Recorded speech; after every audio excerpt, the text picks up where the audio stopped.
Care concittadine e cari concittadini, è il vostro sindaco che vi parla.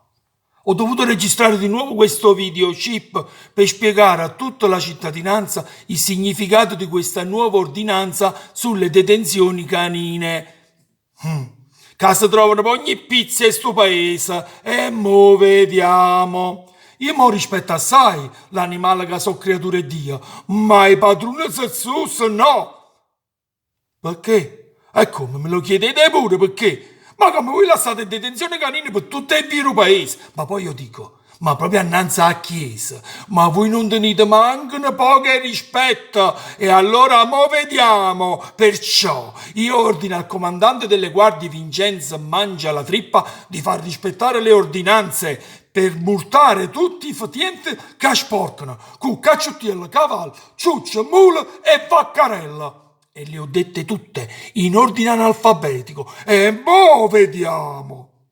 Infine, a già dicere una cosa alle male lingue di questo paese, che oltre a dire bugie sull'ordinanza delle botte, quelle mettono in giro pure una stroppola. Una stroppola così grossa, ovviamente. Tutte notizie favose e silenziose. Su che? Sul mio ritiro. E mo vediamo.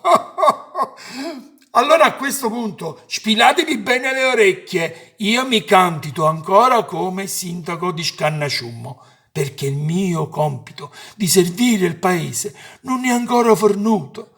Poi se la popolazione mi vuole votare, e allora io sto qua.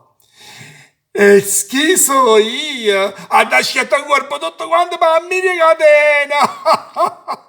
E mo vediamo. Parola di Ferdinando Manca pa capo mi passa, vostro sindaco di Scannasciummo.